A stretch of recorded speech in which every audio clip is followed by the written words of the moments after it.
able to have the meeting. We started a new fiscal year, so we actually had 3 employees staffed at the shelter.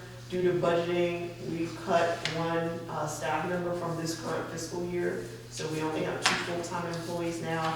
I know that's created some bit of a strain on them because it's difficult to, have one person there by themselves at a time.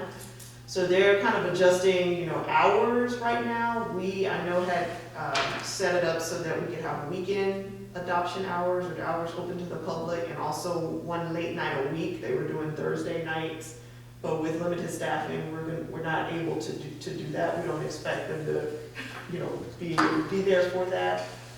So we may have to look at long-term adjustments to the time. If you want to add anything to that.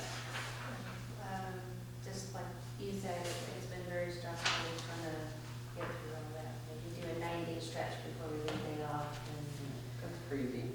there's 4 out of the 7 days a week, there's only 1 person there. So we don't have enough manpower to do patrolling of the city anymore. So if there's an animal running at large, we need to be notified, because I'm not out there actively looking for them. I'm at the shelter trying to cope with everything that's going on there, rather than going out in the field and dealing with that. So if something happens, I need somebody to call me and be my eyes and ears, because otherwise I don't have enough manpower for that.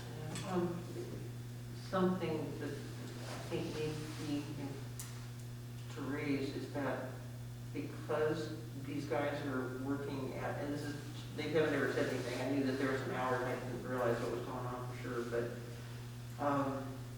these are animals that they don't know, and are not familiar with in large cases. Once they've been there for a while, they have. But if something were to happen, they have no backup, no way to get help, and there's not anybody else standing there. And I kind of think having 1 person there during these shifts is a really big potential liability issue. So because the dogs are under stress, so I think that may be something that the city needs to consider, trying to figure out another way to make sure there's at least somebody else or something. Yeah, That's and I know potentially an issue. we definitely were trying to look at, maybe increasing, having volunteers, trying to get, more volunteers, but I know even then you still want trained, staff to be able to be there. Is there any way that you can hire somebody for part-time? Like the 4 days, if there's only 1 person there, hire somebody for 4 days a week. It doesn't have to be an animal care officer, it could be a kennel tech, which just for backup and handling the animals. just a kennel person, not somebody that's necessarily an animal control officer, just somebody who's out there in the kennels and helping clean and feed and make sure if somebody's screaming for help, that there's somebody there to hear them. And see, that's what we had before. The 3rd person was a kennel tech, but again, unfortunately for budgetary reasons, we did eliminate the position. Not because we didn't think we needed it, but just when we had to scale down the overall budget, we eliminated 2 positions from the city. That just happened to be 1. We could potentially maybe next fiscal year, seeing how things are, look at a part-time person. Unfortunately, with COVID, a lot of the schools, we even talked about getting students who need hours to come in, but a lot of people are doing online school right now, so that's not really a option for us. I just want everybody to look at we won't be able to do as many adoption, fairs. Which means that there's going to be more expense. The extra stuff when there's only 2 of us, And that's going to be an extra expense. it's For the it's city, gonna be because hourly, because somebody's gonna have to come in on a day off, and it's gonna be a lot of overtime for somebody if we wanna continue our extra events. But if you're not doing extra events, those animals are either sticking around longer or you're having to put them down because they have been there too long and you don't have a way to get them out. Right. So it may end up being that it's going to be Even more painful in the long run. even more expensive in the long haul than it would be to have an extra body in there too. So plus I know on my staff staff, if, you know, we're stressing people to the max every day, every time, and there's not an end in sight, then they're looking for other jobs, It's a lot of burnout. so. Now, there's been several times that I pick up a lot of their animals. Their cats and dogs and puppies or whatever. I go and pick them up, so I drive up and there's nobody there because one person's working, they're out on the field, so I sit there and wait and I call, you know what time you're getting back? Yeah. You know? Definitely. And we also know that, you know, we don't want them to have the doors unlocked either. If it's one person No, in there, right. you know, we have to close down to the Yeah. public for sure. And we may even have to go to a by appointment only type, Well, we're open all weekend and there's only one person there all weekend, so so technically the doors. temporarily we may need to look at, and I'll talk to Lieutenant over here about, you know, being closed on the weekends, going back to doing that for the public and, so they can just, you know, to come in and clean and feed and then have more time off. Because we know it's a lot and they're, you know, working extra hard just to keep up, but, we had a really rough financial year that we had to, you know, and I don't- Right. Yeah. House Bill 202.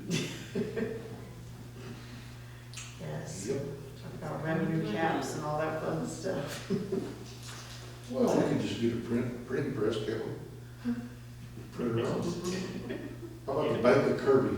That would be great. So, I mean, actually, do you have any other suggestions of ways that we can assist you all? LT brought up something the other day about maybe having some patrol guys come over when they have a minute. I kind of started that off last week. I spent 3 or 4 hours with Tony. She was by herself, and I cleaned poop and had to do kind of figure out what it is they do on their day. It was a lot, stinky and a lot. I walk the dogs because I'm always worried. She always tells me about, you know, house kennel, what is it called? Kennel crazy. Crazy if they're without. So I took the time to take all the dogs out for 30 minutes to an hour out there. I just sat there and watched them for a while until they got exhausted, and I brought them back in. But that is something I brought up to her, if maybe making a possibility of a little bit of overtime, even if it's just to walk them out or help them clean dishes or whatever it might be. Or even if they're available, why not just have them go over there? There's nothing going on during the day. Send one of them over there to help out. The other thing maybe to look at was that there's 2 veterinary technician schools in town. And they, at least one of them has got like, students have got a 80-hour volunteer requirement. Okay. So that, one is at Palo Alto, that's the Texas A&M program. And then the other one is kind of out on the blood donation center. Okay. And one of our ex-techs runs the program. So I don't like figure out who to get hold of. Okay. That sounds good. See if they want to come over and help us with our vetting and. Yeah. Doing that and stuff and pulling our checks and. Yeah. Oh, we all need that. Well, it takes time.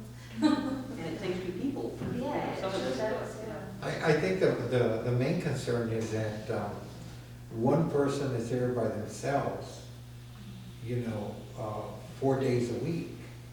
And, you know, anything can happen, you know? So, yeah, I think that's the main concern. You know, as far as getting the work done, eventually the work will get done. But you can't do everything if you're there by yourself.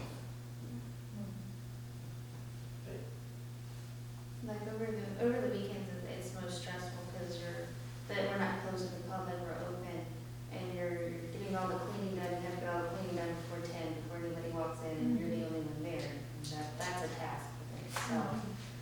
And then if you get a call, you have to shut down the shelter, but if somebody's standing in front of you and you have somebody else getting attacked by a dog, and you have somebody in the lobby and you're trying to show an adoption, do you just kick him out and say, I have to go, or do you finish what you're doing? Well, now that's the easiest one for us to fix. We can be closed starting effective this weekend. That's very simple. We will just close down on the weekends because that, And like I said, that's happened to us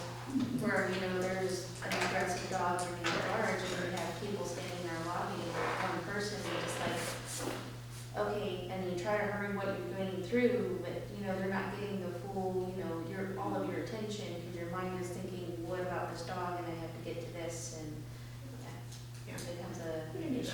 And I'll reach out to those schools and see if they're allowing in-person. Yeah. Because I know a lot of the programs we were trying to use, they said they can't go anywhere in person right now. Yeah, we have gotten people that have called and have said, hey, need to do this, can we come? And we're like, nope, sorry, not right now. Yeah. So that maybe that they are That's very available. motivating person.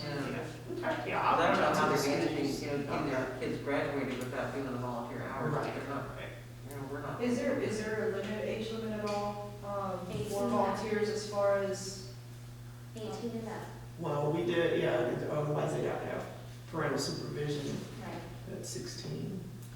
And when you say schools, do you mean? I'm talking about the college programs, like the vet tech students that need hours, hands-on It's a hours. college program, but these aren't. I was thinking maybe even Kirby Middle School.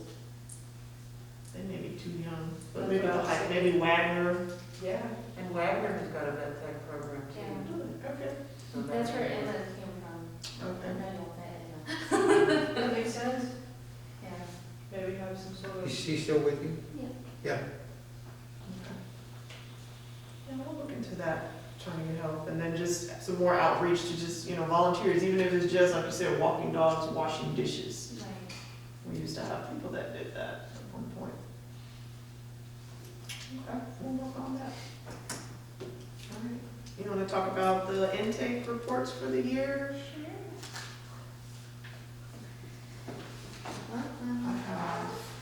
I have an extra copy of what you gave us last time.